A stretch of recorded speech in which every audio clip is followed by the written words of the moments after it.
Уважаемые коллеги, добрый день! Мы с вами сегодня проводим консультацию по основному государственному экзамену по русскому языку. И в рамках консультации мы с вами рассмотрим структурные части основного государственного экзамена и рекомендации по подготовке учащихся к основному государственному экзамену по русскому языку. Упор на этой консультации будет на задания со 2 по 8, то есть задания, связанные с анализом языковых единиц.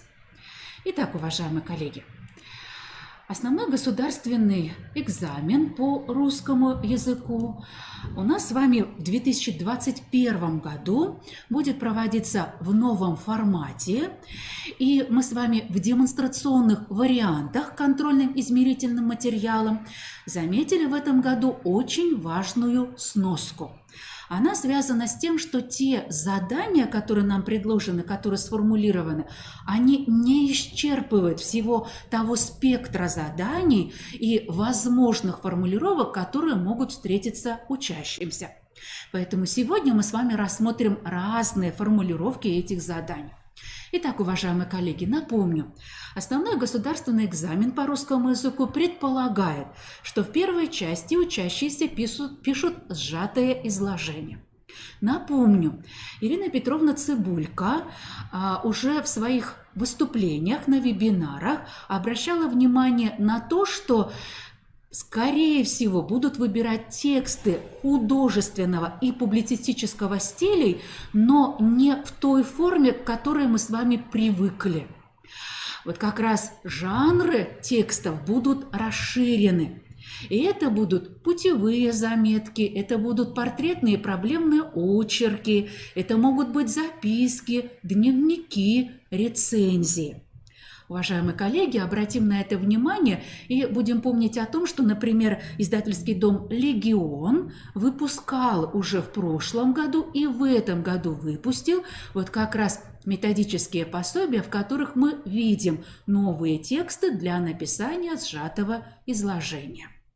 Уважаемые коллеги, на протяжении уже нескольких лет тексты в задании первом и тексты, которые дают для анализа и для написания сочинения в заданиях 9.1, 9.2 и 9.3, это задания, которые у нас были 15.1, 15.2, 15.3, тематически не связаны. То есть ученик каждый раз работает с новым текстом, и вот об этом он, конечно, тоже должен помнить, потому что ему нужно переключиться с одного содержания, с одного замысла на другой замысел.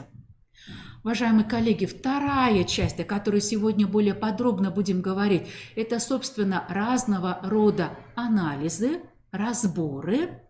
И третья часть – это у нас сочинение. Но мы с вами должны понимать, что в работе с детьми мы должны ориентировать их на то, что первое сочинение 9.1, оно опирается на цитату, причем цитату, связанную с лингвистическим явлением, с языковой единицей. Значит, учащиеся эту языковую единицу, например, глаголы, или простое предложение, или восклицательное предложение, побудительное предложение, или это языковое явление, или этот прием, например, эпитет, или этот троп, например, метафоры. Вот это явление или единицу, или прием ученику нужно сначала в цитате вычленить. Вот, как правило, это и является трудностью. То есть ученикам бывает сложно вычленить то, о чем нужно будет потом рассуждать, а значит искать примеры в тексте. Задание 9.2 предполагает, что ученик опирается на текст и объясняет фрагмент. Уважаемые коллеги, мы с вами понимаем, что, по сути, ребята ищут примеры, иллюстрации, которые тесно связаны с тем фрагментом, который дан для анализа. То есть, по сути, они смотрят, как в тексте тот фрагмент, который нам сейчас дан, связан с предыдущими или с последующими. Мы с вами знаем, что нам сейчас дают самые разные фрагменты. Если в начале мы с вами видели, что это в основном финал текста, то сейчас это очень объемные фрагменты, которые могут быть и в начале текста, и в середине, и в конце текста. Задание 9.3 предполагает объяснение смысла морально-этического понятия. И вот как раз те понятия, которые учащиеся анализируют в рамках работы по этой теме, по этому заданию, соотносятся не только с уроками русского языка, но напрямую с уроками литературы и, конечно, с той воспитательной работой, которую проводят классные руководители. Поэтому очень важно, чтобы с этими понятиями ребята сталкивались не только на уроках русского языка, но и использовали эти понятия, например, из того словарика, который вы ведете с детьми, ну, условно, с 5 по 9 класс, почему бы и не задаться такой целью. Ну вот условно на основе этого словарика ребята могут пользоваться этими понятиями для характеристики литературных героев при изучении произведений. Уважаемые коллеги, здесь вот камнем преткновения при выполнении этого задания является не только само определение этического понятия, но еще и подбор примеров из жизненного опыта. Как правило, дети приводят примеры очень натянутые, выдуманные, и забывают о том, что даже фильм, который мы просмотрели, книга, которую мы прочитали подробно и которая нам нравится, даже картина, может быть, что-то, что впечатлило во время экскурсии. И это тоже жизненный опыт, который дети могут использовать. Но почему-то они часто об этом забывают, поэтому напоминаю и вам, чтобы вы могли со своими учащимися проговаривать возможность приведения такого жизненного опыта. Уважаемые коллеги, дальше мы с вами будем рассматривать по отдельности задания со 2 по 8. Уважаемые коллеги, посмотрите, пожалуйста, на типичный пример, который мы с вами в очень большом количестве видим на просторах сети интернет, да и, впрочем, в демонстрационном варианте тоже. И это пример, связанный с грамматической основой. Но, уважаемые коллеги, обращаю ваше внимание вот на что. Когда мы с вами отрабатываем умение находить грамматическую основу, мы должны помнить о неполных предложениях, об односоставных предложениях, и о предложениях с однородными членами.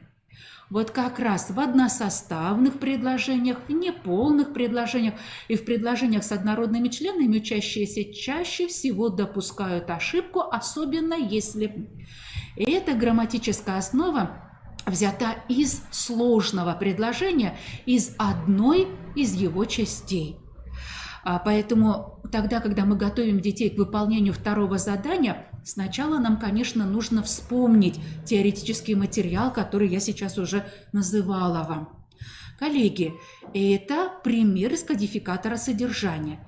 И мы с вами как раз видим очень большой объем теоретического материала, который нужно с детьми повторить. Вот для того, чтобы этот объем нам повторять наиболее успешно, нам нужно предусмотреть в рамках нашей рабочей программы эти практические работы и в 5, и в 6, и в 7, и в 8, и 9 классах. Вот если дети на протяжении всего изучения курса русского языка выполняли отдельные практические работы по второстепенным членам, по предложениям осложненным, по предложениям, в которых есть однородные члены, то, конечно, к 9 классу они будут готовы легко находить грамматические основы в таких предложениях. Но если этого опыта у них нет, если наше календарно-тематическое планирование не предусматривает такие практические работы, они ведь могут быть очень короткими, по 10-15 минут. Но так вот, если этого опыта нет и таких практических работ тоже нет, то, к сожалению, в 9 классе мы с вами тратим очень много времени на то, чтобы восстановить, обобщить этот материал. Я же рекомендую вам этот материал распространить на всю программу, учитывать во всей программе учебного предмета русский язык на уровне основного общего образования. Уважаемые коллеги, теперь вы видите другой вариант формулировки этого второго задания.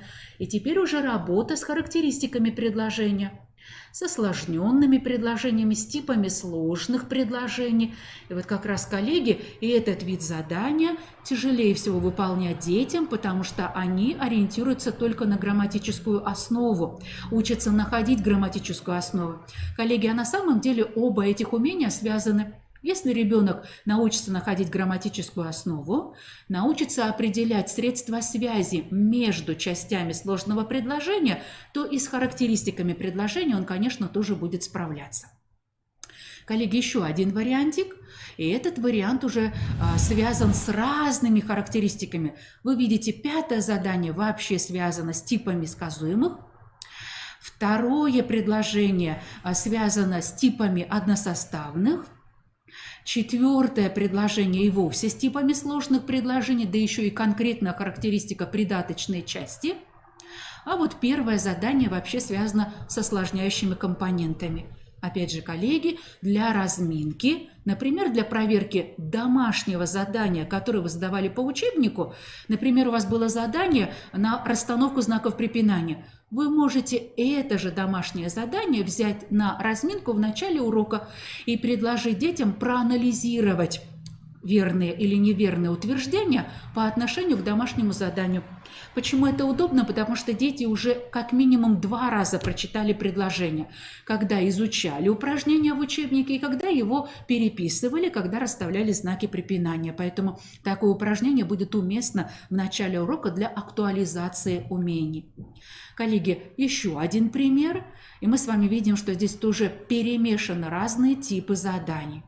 А вы теперь, уважаемые коллеги, посмотрите на то, что нам дает открытый банк заданий ЕГЭ.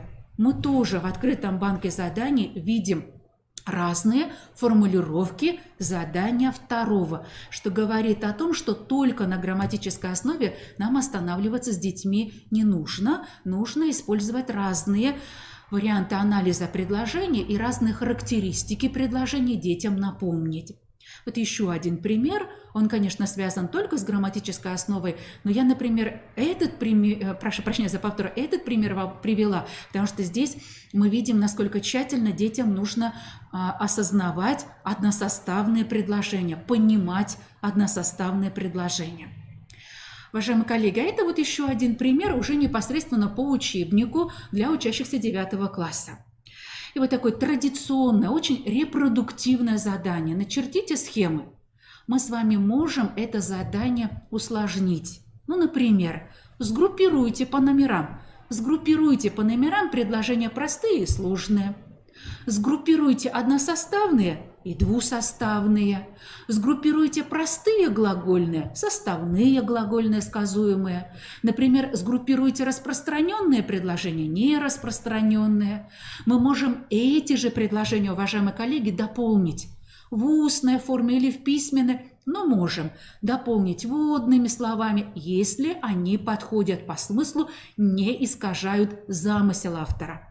Можем дополнить обособленными членами, опять же, чтобы они не искажали предложение, смысл предложения. Можем дополнить однородными членами, то есть на основе одного упражнения, которое, допустим, мы задавали на дом, мы потом в начале урока можем актуализировать множество других навыков учащихся и таким образом готовить их к основному государственному экзамену по русскому языку, к выполнению одного из сложных заданий, задания 2-го. Коллеги, обращаю ваше внимание на очень хороший ресурс для подготовки к этому заданию. Посмотрите, пожалуйста, на название. Это не открытый банк заданий ОГЭ. Это открытый банк оценочных средств. И вот как раз в 5, 7, 6, 8 классах в этом открытом банке вы найдете задания, которые связаны с анализом предложения. И вот как раз они будут разными с точки зрения характеристики отдельных предложений и групп предложений. Поэтому, чтобы не искать дополнительный материал, его не готовить, я обращаю ваше внимание уже вот на этот материал, разработанный специалистами Федерального института педагогических измерений. Вот как раз привожу еще раз пример, который был, он из этого открытого банка. Итак, уважаемые коллеги, обобщим. Для того, чтобы выполнить синтаксический анализ предложений во 2-м задании, учащемуся важно помнить, как выражаются подлежащие и сказуемые, особенно сказуемые простые глагольные, составные именные. Важно повторить и второстепенные члены предложения. Почему? Потому что очень часто отрицательные местоимения никого, никому, например, учащиеся берут в качестве подлежащих и допускают грубую ошибку. Важно повторить типы односоставных предложений, безусловно, типы сложных предложений, но и характеристики, которые можно отнести к простым и к сложным предложениям. Но вот с теоретической подготовкой напрямую связаны практические навыки, и вы их как раз тоже видите на слайде. Уважаемые коллеги, и теперь перейдем к следующему заданию, это к пунктуационному анализу. Вы тоже перед собой сейчас видите выдержку из кодификатора и видите, какие условия постановки знаков препинания должен помнить ученик 9 класса, который готовится к основному государственному экзамену. Обращаю ваше внимание не только на обособленные члены, но особенно на сравнительные обороты и особенно на вводные слова и вводные конструкции, которые не связаны грамматически с членами предложения. То есть в рамках пунктуационного анализа мы с вами понимаем, что нам могут дать не только предложения, в которых нужно поставить запятую, но и, например, предложения с прямой речью и с цитатами, в которых будут двоеточие, кавычки, бессоюзные сложные предложения, в которых будут точки с запятой, двоеточие, тире, запятые, безусловно, тоже. То есть это самые разные знаки препинания. И вот обращаю ваше внимание на то, что в тех формулировках, которые мы с вами находим, в том числе и в методических пособиях, которые изданы под руководством специалистов ФИПИ, как правило, все пропущенные знаки препинания обозначены цифрами, а ребенку нужно сосредоточиться только на тех цифрах, которые обозначают тот знак препинания, который дан в задании. Ну, например, вот в этом задании, в этом фрагменте текста о Казанском Кремле обозначено 8 пропусков знаков препинания, а с тире будут связаны, конечно, не все пропуски, а только несколько. В частности, это цифра 1 у нас, это цифра 8 у нас, это предложение с тире между подлежащим и сказуемым, и это предложение с прямой речью. Поэтому, уважаемые коллеги, посмотрите, пожалуйста, на особенности формулировки этого задания. Ну и чуть ниже по текстам вам как раз перечислены те блоки содержания, которые учащимся нужно повторить для того, чтобы вспомнить постановку тире, условия постановки тире. Вот перед вами еще один пример. Это постановка запятой. И тоже перед вами перечень вот как раз тех блоков содержания, которые ученикам нужно обобщить для того, чтобы вспомнить, при каких условиях в разных типах предложений у нас ставится запятая. Ну, теперь, уважаемые коллеги, посмотрите, пожалуйста, какие навыки практически нужно детям как раз обобщить для того, чтобы выполнять это задание. Очень важный навык – определить тип предложения. Приведу пример буквально с сегодняшнего урока русского языка в 9 классе. У меня было пропущено тире в предложении между подлежащим и сказуемым, которые были выражены существительными. И тем не менее дети, не утруждая себя синтаксическим анализом, сходу сказали, что это тире между однородными членами. При этом однородных членов не было, и обобщающего слова, которое бы стояло после однородных членов, тоже не было. Поэтому начинаем работу с пунктуационным анализом с типа предложения, с определения типа предложения. Очень важный навык определять границы частей сложных предложений. Очень важный навык – это объяснять условия постановки знаков препинания. Уважаемые коллеги, в 5, 6, 7, 8 классах мы видим это задание в рамках всероссийских проверочных работ. Оно не случайно, потому что это задание тяжело выполняют учащиеся 11 классов. Подобное задание у нас уже было в рамках ОГЭ по русскому языку в 9 классах. И так как результаты невысокие, то, конечно, мы очень рекомендуем вам объяснять условия постановки знаков препинания и в устной, и в письменной формах. С помощью схем, то есть графические, с помощью предложений, рассуждений То есть такая работа вполне возможна для того, чтобы учащиеся проговаривали, почему они выбирают тот или иной знак препинания. Очень часто, к сожалению, работа с мутационным анализом сводится просто к расстановке знаков препинания и к называнию цифр, на месте которых поставлен тот или иной знак. А на самом деле здесь нужно комментированное объяснение. Нужно проводить комментированный диктант. Допустим, в начале урока вы продиктовали 2-3 предложения, а дальше дети комментируют, объясняют постановку разных знаков препинания в этом предложении. Уважаемые коллеги, следующее задание – синтаксический анализ. Для нас достаточно традиционно.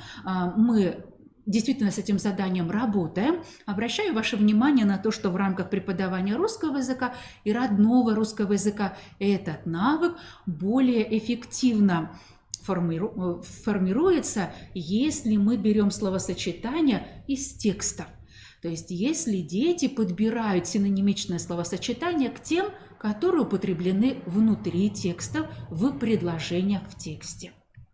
Уважаемые коллеги, следующий очень важный блок – это орфографический анализ.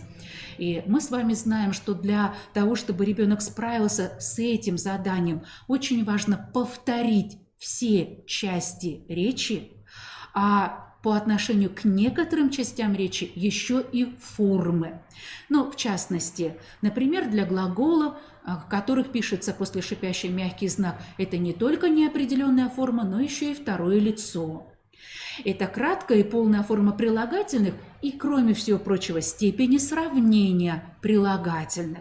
Это краткая и полная форма причастия, и при этом нужно еще и вспоминать деепричастие, потому что мы с вами знаем, что дети очень часто путают деепричастие с причастиями, забывая о том, что деепричастие – неизменяемая часть речи, а мы явно сейчас в слове видим окончание и можем его заменить. Это окончание изменить, не заменить, а изменить форму. Итак, уважаемые коллеги, важный шаг – это повторение частей речи.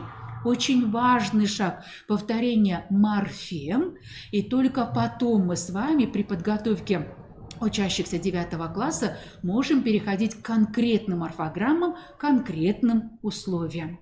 Итак, какие же навыки детям понадобятся? Очень важный навык – это определять условия, точнее говоря, даже не определять, а соотносить условия с орфограммой. Ну, в частности, очень важно, чтобы дети поработали с правильными утверждениями.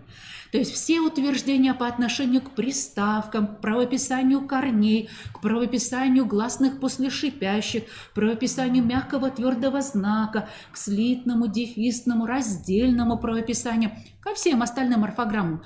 Очень важно, чтобы дети практически на каждом уроке в рамках актуализации умений на первом этапе урока сначала видели правильные утверждения, потому что им постоянно нужно их вспоминать, а нам напоминать. Потом второе задание может быть связано с неполным утверждением. Ну, допустим, анализируем правописание ОЙО после шипящих в суффиксах, обозначаем часть речи, обозначаем морфему, но утверждение не завершаем. И тогда учащиеся сами это утверждение завершают по образцу, который у них был. И, наконец, только потом, помня о методике преподавания, мы с вами переходим к проверке истинности или ложности утверждений. Итак, коллеги, сначала работаем с образцом, с эталонным ответом, потом дополняем ответ, который не завершен, и только потом переходим к неверным утверждениям. Очень часто на уроках бывает так, что дети сразу получают задания с неверными утверждениями. У них еще не было этапа актуализации, они не вспомнили орфограмму, поэтому, конечно, они допускают большое количество ошибок. Вот чтобы их избежать, нужно, конечно, помнить о шагах, которые прописаны у нас в методике преподавания русского языка. И я их сейчас тоже обозначила, они на слайде у вас есть. Коллеги, посмотрите, пожалуйста, тоже пример из кодификатора. Перед вами выборка тех орфографических норм, которые будут проверять в рамках 5-го задания. Коллеги, заметьте, что вот в тех материалах, которые мы с вами находим в сети интернет, к сожалению, не все орфограммы представлены. Но вот в частности, очень мало примеров на правописание служебных слов. Например, производных предлогов, например, составных союзов. Это значит, нам нужно эти задания сформулировать. Если вы испытываете затруднения при формулировке, например, неправильных утверждений, то формулируйте верное утверждение, опирайтесь, пожалуйста, на нормы правописания, которые изложены в наших учебниках и на сайте грамота.ру. То есть ориентируемся на эти источники. Уважаемые коллеги, вы теперь посмотрите на пример задания. С левой стороны от вас это фрагменты упражнения 90-го из учебника русского языка 9 класса. И вот примеры заданий, которые как раз развивают навыки анализа орфограмм. Первый пример – это подобрать примеры слов на определенную орфограмму. Например, только приставки. Только суффиксы с 1-2 «н», только дефисное написание. То есть мы можем ограничить ребят, и здесь ничего страшного, что они выпишут всего по 2-3 слова. Здесь действительно на разные орфограммы не так много слов, но нам важно, чтобы они научились эти слова группировать. И поэтому вы можете взять, например, только 3 орфограммы, только 2 орфограммы, даже одну. Допустим, взяли только правописание с «не», слитное, раздельное, выписали отсюда слова, проанализировали правильные утверждения, поработали с детьми с неправильными утверждениями, и теперь можем искать ошибки, но только по этой орфограмме, то есть сосредотачиваемся на этой орфограмме. Коллеги, безусловно, дети могут объяснять правописание слов, но желательно, чтобы они это делали графически. Почему графически? Да потому что они в этот момент будут выделять часть речи и будут обозначать морфему. Конечно, дети могут не выписывать, а сразу формулировать правила, и будет здорово, если те слова, с которыми вы поработали, дети будут употреблять в своих предложениях и в своих, соответственно, словосочетаниях. Может быть, даже в мини-текстах по этому фрагменту из произведения Антуана де Сент-Экзюпери о ночном полете. Итак, уважаемые коллеги, для того, чтобы орфографическое чутье развить, мы можем с вами усложнить задания, которые есть в учебнике, для того, чтобы дети как раз развивали свои навыки работы с орфограммами, потому что здесь задание очень репродуктивное. Они просто списывают текст. Здесь нет даже задания, чтобы они обозначили орфограммы.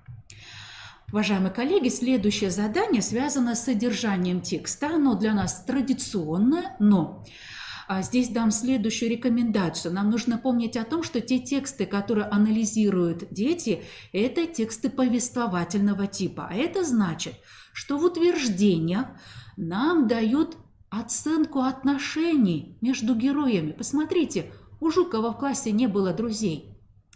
Нам дают поступки персонажей, а это значит, что ребенок при первоначальном анализе текста должен об этом помнить и эти поступки тоже для себя перечислять, называть. Очень важный момент. Нам могут назвать особое место действия, особое время действия и цепочку событий. И вот если мы ребят приучим при анализе текста обращать на это внимание, то, конечно, они будут справляться с анализом верных и неверных утверждений по отношению к тексту. Коллеги, даже в текстах повествовательного типа мы с вами знаем, что оценка автора выражена, хотя и опосредованно. Поэтому мы должны показывать детям, где, может быть, в речи других персонажей, может быть, в обращении к непосредственно этому герою, где, каким образом автор свою оценку тоже выражает. Коллеги, для того, чтобы дети научились анализировать содержание текста, важно и им предлагать делать выписки утверждения из текста, при этом учитывать, что мы сейчас выписываем. В этом предложении есть событие, в этом предложении есть представление героя, в этом предложении заявлен конфликт, какие-то конфликтные отношения между героями, Или же в этом предложении текста мы видим отношения между героями. То есть тогда, когда дети и сами будут привлечены вами к выпискам утверждений из текста, они, конечно, будут приучать себя к тому, чтобы с текстом работать более тщательно. Вот такой прием работы, он тоже очень важен, очень полезен для детей. Ну, наконец, 7-е задание, оно связано у нас с анализом средств выразительности. И мы с вами знаем, что нам могут сдать здесь и языковые приемы, и тропы, и, кроме всего прочего, средства, которые связаны, например, с лексикой, это синонимы, антонимы, фразеологизмы. Коллеги, опять же, для того, чтобы дети у нас научились находить эти языковые средства, мы с вами должны понимать, что им нужно показать разные способы выражения. Разные способы выражения сравнений, разные способы выражения олицетворений, разные способы выражения метафор, эпитетов. Коллеги, даже то, что синонимы могут быть внутри текста разного стиля, для детей иногда бывает новостью. Они воспринимают это как новый материал, несмотря на то, что мы изучаем его в рамках лексики в 5-6 классах. Поэтому, уважаемые коллеги, прежде чем говорить о средствах выразительности, нужно повторить способы выражения этих художественных средств, показать ребятам, как по-разному эти средства выразительности могут быть выражены. Ну и, наконец, уважаемые коллеги, перейдем к последнему заданию. Оно кажется достаточно простым, но очень часто дети допускают ошибки в этом задании, потому что они начинают подбирать синонимы без учета контекста. Очень важно, чтобы прямо в контрольных измерительных материалах или в тех материалах, которые вы даете им на урок, они вписывали слово прямо в предложение. И тогда они будут замечать, что, подбирая, например, синоним к слову «больно», они, к сожалению, ориентируются только на физическую боль, на физическое состояние и забывают о том, что это слово можно отнести и к душевному состоянию человека, к его эмоциям, к его настроению. Итак, для того, чтобы правильно научиться подбирать слова, нужно учитывать контекст, а это значит, нужно работать с тем предложением, которое у нас сформулировано в задании. Уважаемые коллеги, обобщим все, что мы с вами сейчас говорили, проговаривали, просматривали. Коллеги, для того, чтобы развить навыки, умения учащихся, которые очень важны при выполнении заданий со 2 по 8, очень рекомендуем обратить внимание на тематические орфографические диктанты. Но я имею в виду в первую очередь не просто словарные диктанты под диктовку, под такую классическую диктовку учителя, а диктанты, которые связаны с группировкой орфограмм, с объяснением орфограмм. Допустим, таблица передана детям. В этой таблице орфограммы объяснены, но не названы. Дети сами называют, что это за орфограмма по условиям написания. Допустим, дано объяснение написания 1 и 2 «н» в суффиксах прилагательных. Сами условия перечислены, но орфограмма никак не названа. Дети называют эту орфограмму и выбирают под эту орфограмму примеры слов из того текста, который мы им дадим.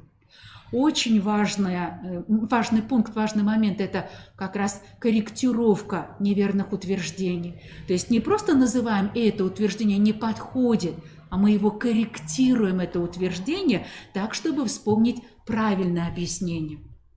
Это разного рода тематические пунктуационные диктанты, и подходы к этим диктантам, они очень похожи на те подходы, которые я уже озвучивала в рамках работы с орфографией.